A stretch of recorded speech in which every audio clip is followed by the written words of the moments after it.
ETF index mutual funds నేర్చుకుని stock మార్కెట్లో రాణించాలనుకుంటున్నారా? వెంటనే ఈ నెంబర్కి కాల్ చేయండి.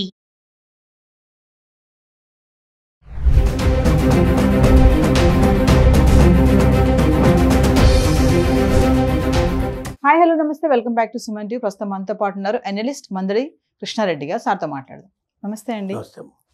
మరి చూసుకుంటే నాగర్ కర్నూలులో దైవ దర్శనానికి వచ్చినటువంటి మహిళ పైన సామూహిక అత్యాచారం అయితే జరిగింది సార్. అంటే గుడికి వచ్చినటువంటి మహిళ పైన కూడా వెళ్ళినటువంటి మహిళలు కూడా గాయపరిచారు. అక్కడ ఉన్నటువంటి ఆ ఊర్లో ఉన్నటువంటి యువకులని చెప్తున్నారు. అరెస్ట్ కూడా చేశారు వాళ్ళని. ఒక్కసారి దీని గురించి చూసుకుంటే ఏం చెప్తారు సార్? నాగర్ కర్నూలు మనకు తెలంగాణలో ముఖ్యమైన ప్రదేశం, హైదరాబాద్కు చాలా దగ్గరగా ఉండే ప్రదేశం నాగర్ కర్నూలు. ఇక్కడ ఊరుకొండపేట అనేది మళ్ళీ నాగరికకు దగ్గరలో ఉండేటువంటి అది ప్రసిద్ధి చెందిన దేవాలయం, ఆంజనేయ స్వామి దేవాలయం, అక్కడ టెంపుల్ ఉంది. ఆ టెంపుల్కి నిత్యం భక్తులు వస్తూ ఉంటారు. అలాగే ఒక యువతి కూడా వాళ్ళ కుటుంబ సభ్యులతో పాటుగా రావడం తీర్చుకోవడానికి వచ్చారు. అక్కడికి వచ్చారు. మొక్కులు ఏదో తీర్చుకున్నారు. వాళ్ళు కంప్లీట్ అయిపోయిన తర్వాత ఆలయానికి సమీపంలోనే వాళ్ళు బస చేశారు. బస చేసిన తర్వాత ఒక గ్యాంగు, ఒక 8 మంది గ్యాంగు యువకులు వీళ్ళ పనే ఇది. అంటే ఇవి కొన్ని బయటకు వస్తాయి, మనకి బయటికి రావు. నిజం చెప్పాలంటే ఈ రేపింగ్ కేసులలో 100% బయటికి రావు. కారణం ఏంటంటే రేప్ చేసిన వాళ్ళ మీద సింపతి లేదు. సమాజంలో ఉన్న పరిస్థితి ఏంటంటే రేప్ చేసిన వాళ్ళని ఎవరైనా గౌరవించడం కానీ, మర్యాద చేయడం కానీ, వారి మీద సానుభూతి చూపించడం కానీ, వాళ్ళకు తోడ్పాటు ఇచ్చి జీవితంలో మళ్ళీ నిలబెట్టేటువంటి ప్రయత్నం కానీ సహజంగా జరగదు.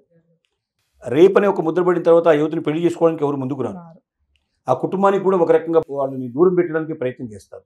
వాళ్ళని అందరితో పాటుగా పిలవడానికి, ఫంక్షన్స్కి వాటికి పిలవడానికి కూడా సహజంగా ఇష్టపడరు. ఇప్పటికీ అలాగే ఉన్నారు. ఉంది, సమాజం అట్లాగే ఉంది. వాటికి కూడా అరే ఆ అమ్మాయిని మీద జరిగింది కదా, అత్యాచారం జరిగింది కదా, ఆ అమ్మాయి మీద మనం సానుభూతి చూపించాలి కదా, ధైర్యం చెప్పాలి కదా, వాళ్ళని తిరిగి మనలో కలుపుకోవాలి కదా, వాళ్ళకి మంచి అవకాశాలు కల్పించాలి కదా, వాళ్ళకి మంచి జీవితం ఇవ్వాలి కదా అనేటువంటి భావన ఉండేటువంటి సమాజం ఇవాళ దాదాపుగా కనుమరైంది. ఎక్కడో ఒకడో ఇద్దరు అరుదైగా కనబడేటువంటి వాళ్ళు, అలా చేయూతనిచ్చేటువంటి వాళ్ళు కనబడతారు. కానీ సమాజం ఇంత ఎదిగిందని చెప్పుకున్న ఈ రోజుల్లో కూడా ఒకసారి ముద్రపడిన తర్వాత వాళ్ళని దరిదాపుకు దగ్గర రానిచ్చేట్టు పరిస్థితి లేదు. అందుకే 90-95% రేప్ కేసులు బయటికి రావు.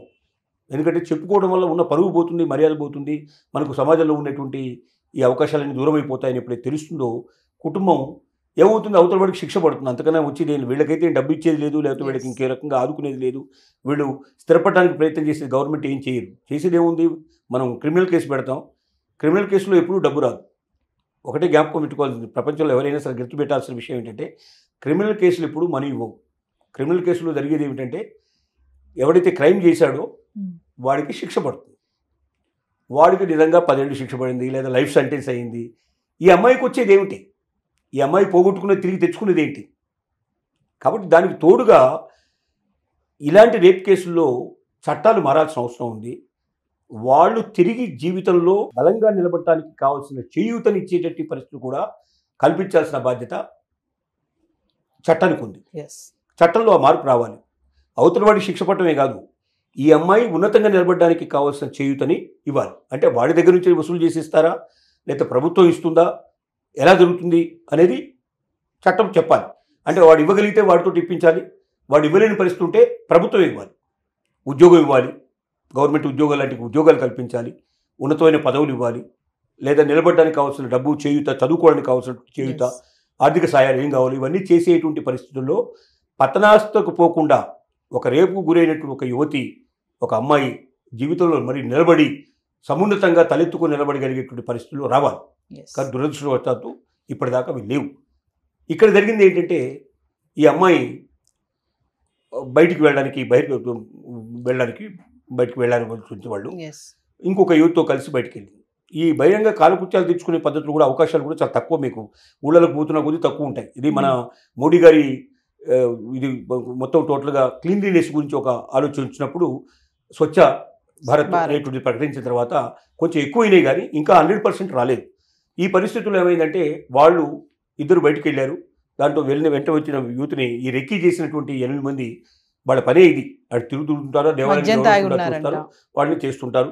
వాళ్ళు బయటపడలేదు కాబట్టి ఇప్పటిదాకా ఇంకేముంది, ఒక 2 సార్లు 3 సార్లు అయిన తర్వాత మనిషి బయటపడకపోతే ఎన్నిసార్లు చేయడానికి సిద్ధపడతాడు. ఫస్ట్ టైమే ఒకవేళ వాడు దొరికాడంటే రెండోసారి చేయడానికి అవకాశం ఉండదు. కానీ వీడు ఈ రకంగా దొరకడానికి వాళ్ళు రెక్కి చేశారు, మనకి ఏం కాదని నిర్ణయానికి వచ్చారు. ఇది ఎంతమందిని చేశారో ఇప్పటికీ మనకు తెలియదు. ఈ అమ్మాయి వెంట వచ్చినటువంటి స్త్రీని ఆవిడని గాయపరిచారు, ఆవిడని పక్కన పడేశారు. ఈ అమ్మాయిని తీసుకెళ్ళి 8 మంది కలిపి రేప్ చేశారు. అందులో వెంటనే వీళ్ళు పోలీస్ స్టేషన్కి వెళ్ళారు, వాళ్ళు పోలీసులకు ఇన్ఫర్మేషన్ ఇచ్చారు. దాంట్లో 6గురిని పట్టుకున్నారు, ఇంకో 2 ఇప్పుడు పారిపోయారు. ఆ పారిపోయిన వాళ్ళ కోసం వాళ్ళు వెతుకుతున్నారు, ప్రస్తుతానికి పోలీసులు వెతుకుతున్నారు. ఈ సంఘటన జరిగింది.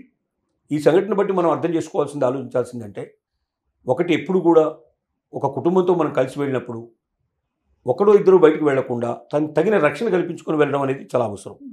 పురుషులు కూడా ఒకడో ఇద్దరు పురుషులు ఎవరినో కూడా దూరంగా నిలబెట్టి అయినా సరే అట్లా ఉండేది. లేదా మనకు టాయిలెట్స్ ఉండేటువంటి, మనం బయటికి పోవాల్సిన అవసరం లేకుండా అలాంటి వాటి కోసం బయటికి పోవడానికి వీలు లేకుండా ఉంటే మనకి ఉన్న వసతులు ఉండేటువంటి దాన్ని మనం ఏర్పాటు చూసుకునేటువంటి పరిస్థితులన్నా తెచ్చుకోవడం మంచిది. ఎందుకంటే చాలా వరకు రేపులలో 10% రేప్స్ కనీసం బహిర్భూమి కోసం వెళ్ళినప్పుడు జరిగినటువంటి రేప్స్ ఎక్కువ ఉన్నాయి. మోర్ దెన్ 10% ఉన్నాయి. అంటే మనకి ఎన్ని పర్సెంటేజ్లు పెరుగుతున్నాయి అంటే దానికి కారణం ఏంటి, దాన్ని ఒక ఆపర్చునిటీగా, అవకాశంగా అవతల వాడు తీసుకుంటానని మనకు అర్థమవుతుంది. ఎక్కడైతే ఈ అవకాశాలు తీసుకుంటూ అనిపిస్తుందో గవర్నమెంట్ కూడా దానికి లేని పరిస్థితి క్రియేట్ చేయాల్సిన అవసరం ఉంది. ఇలాంటి పుణ్యక్షేత్రాల దగ్గర విరివిగా ఇలాంటి టాయిలెట్స్ ఏర్పాటు చేయడం, ముఖ్యంగా లేడీస్కి కల్పించడం. అసలు చాలా స్కూల్స్లో కూడా లేడీస్కి టాయిలెట్స్ లేవని చెప్పడానికి సిగ్గుపడాల్సిన అవసరం ఉన్నాం మనం. అమ్మాయిలు చాలా గవర్నమెంట్ స్కూల్స్ లో ఉండవు కదా సార్, పిల్లలు బయటకే వస్తారు. ప్రైవేట్ స్కూల్స్లో కానీ గవర్నమెంట్ స్కూల్ కానీ కొన్ని స్కూల్స్లో లేవు ఇప్పటికీ. అంటే ఒకటే ఉంటుంది, అంటే మగవాళ్ళకి ఆడవాళ్ళకి కలిపి ఒకే దగ్గర, తర్వాత దూరంగా ఉంటుంది. అది స్కూల్కి దూరంగా ఉండేసరికి ఏమవుతుందంటే అక్కడ రక్షణ ఉండదు. మరి అక్కడ ఏదైనా జరిగితే ఓ 2-3 మగపిల్లలు కలిపి ఒక ఆడపిల్లలు ఏమైనా చేస్తే అసలు వాళ్ళు అరిచినా కూడా వినపడే దూరంగా ఉంటాయి. సో ఇలాంటివన్నీ జాగ్రత్త తీసుకోవాల్సిన అవసరం ఉంది. మనం అంటే రేపులకు వీలైన ప్రదేశాలు తగ్గించడం, అక్కడ ఎక్కువ రక్షణ పెట్టడం కానీ, అక్కడికి వెళ్ళడానికి వీలు లేకుండా చేయడం కానీ, అలాంటి అవకాశాలు లేకుండా చేయడానికి ప్రయత్నం చేయాలి. అలాగే అమ్మాయిలు కూడా చాలా ధైర్యంగా ఉండాలి. ఇలాంటి చోటుకు వెళ్తున్నప్పుడు తగిన జాగ్రత్తలు తీసుకుని పోవాలి. మహాత్మా గాంధీ ఊహించినట్టుగా అర్ధరాత్రి మహిళలు బయటికి వెళ్ళి నిర్భయంగా నడుచుకుంటూ ఇంటికి వచ్చే పరిస్థితి లేదు. ఇంకా మన స్వాతంత్రం వచ్చిందని పేరు చెప్పుకోవడం తప్ప ఆ రకమైన స్వాతంత్రం రాలేదు. మహాత్మా గాంధీ ఏం చెప్పాడంటే, అర్ధరాత్రి మహిళలు స్వతంత్రంగా నడుచుకుంటూ వాళ్ళు ఎక్కడికి ఉంటే అక్కడికి వెళ్ళి తిరిగి మన ఇంటికి క్షేమంగా చేరగలిగిన రోజున నిజమైన స్వాతంత్రం వస్తుందని ప్రకటించారు ఆయన. అంటే నిజమైన స్వాతంత్రం మనకు లేదని మనం ఒప్పుకోవాలి వాళ్ళ. కాబట్టి నిజమైన స్వాతంత్రం లేదు కాబట్టి, అప్పుడే మేము చదువుకున్నాం కాబట్టి మాకు అంతా తెలుసనో, లేకపోతే మాకు ధైర్య సాహసాలు ఉన్నాయనో, మేము ఏదైనా సాధించగలం అనుకుంటే కరెక్ట్ కాదు. ఎందుకంటే పురుషుడు స్త్రీకి అపకారం చేసినా, స్త్రీ వెళ్ళి దాంట్లో పడ్డా స్త్రీకి నష్టం జరుగుతుందని పురుషుడికి పెద్ద నష్టం జరగట్లేదు. రేపులు చేసిన మొగాడు బయటకు వస్తే వాడు చూసి మొగాడు నువ్వు అనేటువంటి పరిస్థితి ఏర్పడుతుంది. రేపు కాబట్టి స్త్రీని పతనమైపోయిందని ఆలోచించేటువంటి పరిస్థితి ఏర్పడింది. చాలా ఘోరమైన విషయం, చాలా అన్యాయమైన విషయం. సమాజంలో మార్పు చాలా రావాల్సిన అవసరం ఉంది.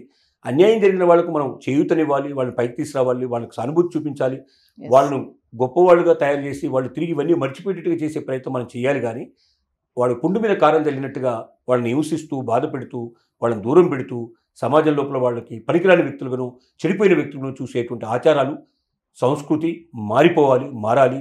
మారితేనే సమాజం నిజంగా అది అభివృద్ధి చెందిన సమాజంగా మనం గుర్తించేందుకు అవకాశం ఉంటుంది. Thank you sir.